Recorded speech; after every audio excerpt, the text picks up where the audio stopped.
అంత లగ్జరీగా బ్రతికే నా అశోక్ చనిపోవడానికి గల కారణం ఏంటి? ఏదైనా క్లూ దొరుకుతుందేమోనని రూమ్ అంతా వెతికాను. అప్పటికే పోలీసులు వచ్చి ఉన్న క్లూస్ను పట్టుకొని వెళ్ళిపోయారు. ఇంకా ఏదైనా దొరుకుతుందేమో ఆ ఓల్డ్ బుక్ స్టోర్లో ఒకసారి వెళ్ళి చూశాను. ఆ మొత్తం బుక్స్ అన్నీ తిరిగేస్తే వాడు రాసుకున్న ఒక డైరీ దొరికింది. ఆ డైరీలో వాడు ఏం రాసుకున్నాడో తెలుసా? సరిగ్గా 2012 డిగ్రీలో జాయిన్ అయిన మొదటి రోజు మనల్ని సృష్టించిన ఆ బ్రహ్మ మరిచిపోయి భువికి పంపించేసాడేమోన్నంత అందమైన అమ్మాయి సహస్ర. చూడగానే బాగా నచ్చేసింది. తన నా లైఫ్లో కావాలనుకున్నాను. లవ్ చేయడం స్టార్ట్ చేశాను. రాత్రి పగలని తేడా లేకుండా తనపైన ధ్యాస. తన నా లవ్ని యాక్సెప్ట్ చేయడానికి 1 year పట్టింది. తన ఫ్యామిలీ కూడా నా ఫ్యామిలీ లాగానే చాలా స్ట్రిక్ట్. కానీ ఇద్దరం డీప్ లవ్లో ఉన్నాం. ఇద్దరు పెదాలు కలిసిన రోజులు, ఒకే బెడ్ పై నిద్రపోయిన రోజులు గడిచిపోతున్నాయి. ఈ లవ్ మ్యాటర్ గురించి మా ఇంట్లో చెప్దామనుకున్నాను. కానీ ఒకటే భయం. కాలేజీ లాస్ట్ డే, ఎవరింటికి వాళ్ళు వెళ్ళిపోతున్నాం. కలవటం కుదరడం లేదు, ఫోన్లో మాట్లాడడం తప్ప. సహస్ర, మన గురించి ఒకసారి మీ డాడీతో మాట్లాడతావా అని అడిగాను. కానీ తను, లేదు అశోక్, మా డాడీ కూడా మీ డాడీలోనే ఒక పెద్ద బిజినెస్ మ్యాన్. అలాగని మా డాడీ మీ వెనకున్న ఆస్తిని చూడడు, నీలోని వర్తని చూస్తాడు. ముందు నీ టాలెంట్ను ఉపయోగించి ఏదైనా సాధించు, అప్పుడు మా డాడీతో మాట్లాడదామంది. తన మాటలు నాలో ఆలోచనలు రేపాయి. ఏదో ఒకటి సాధించాలి, బాగా డబ్బు సంపాదించాలి, అప్పుడు వెళ్ళి వాళ్ళతో మాట్లాడదామనుకుని మా నాన్నని ఎదిరించి వైజాగ్ వచ్చేసాను. హైదరాబాద్లో లేదు, వైజాగ్. ఇక్కడ డిఫరెంట్ కల్చర్.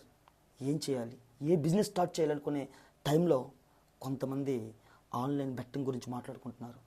ఏంటో అని వెళ్ళి చూశాను. ₹1,00,000 పెట్టండి, 3 లక్షలు గెలవండి అని ఉంది. పోతే ₹1,00,000, వస్తే 3 లక్షలు కదా అని బెట్ చేశాను. 3 లక్షలు వచ్చింది. ఇదేదో ఈ బిజినెస్ బాగుందని అనుకుని ఆన్లైన్లో గేమ్ కూడా వదలకుండా అలా డబ్బులు సంపాదించాను. కాలం కలిసి వస్తే నడిచొచ్చే కొడుకు పుడతాడంటారు. అదే కాలం కలిసి రాకపోతే కాటికి కాలు చాపుతానంటారు. కాలం అంతా ఒకేలా ఉండదు కదా. ఎలాగైతే డబ్బులు సంపాదించానో అలానే మొత్తం పోగొట్టుకున్నాను. ఈ ఆన్లైన్ గేమ్స్కి అలవాటు పడిన నా మైండ్ అక్కడితో ఆగలేదు. మళ్ళీ సంపాదించాలి, ఎలాగైనా డబ్బు సంపాదించాలి అనుకుని వాళ్ళ దగ్గర వీళ్ళ దగ్గర పర్సనల్ లోన్స్ ద్వారా, చివరికి ఆన్లైన్లో డబ్బులు ఇచ్చి ఇన్స్టంట్ లోన్స్ యాప్స్ ద్వారా కూడా డబ్బులు వాడేసి పోగొట్టుకున్నాను. రోజులు గడిచిపోతున్నాయి. అప్పు ఇచ్చేవాళ్ళు ఫోన్ల మీద ఫోన్లు, ఒకటే టార్చర్. అప్పు తీర్చకపోతే ఇంటికి వెళ్తామంటున్నారు. వాళ్ళు మా ఇంటికి వెళ్ళి మా నాన్నగారితో మాట్లాడితే, అమ్మో, మా నాన్నగారు అస్సలు నన్ను క్షమించరు. ఈ విషయం నన్ను అంతగా ప్రేమించిన నా సహస్రాకి తెలిస్తే నన్ను ఒక చీటర్గా చూస్తుంది.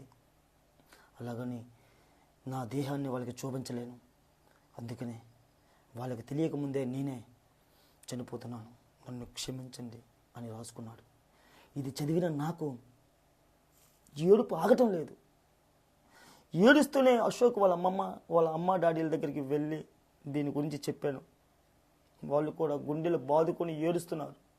ఈ విషయం సహస్రాకి తెలిసి 2 దేహాలు ఒకటే అంతగా ప్రేమించిన నా అశోక్ నా దగ్గర లేనప్పుడు ఇంకా నేను ఎందుకు అని తనువు చాలించేసింది.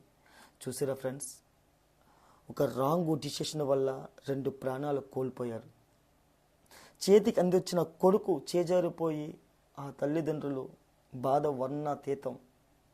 ఇదంతా ఎందుకు చెప్తున్నానంటే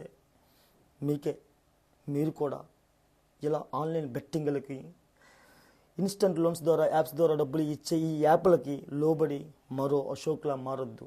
ప్లీజ్, దయచేసి ఒక్కసారి ఆలోచించండి. Thank you everyone. ఈ స్టోరీ ఎలా ఉందో మీ కామెంట్ రూపంలో నాకు తెలియచేయండి.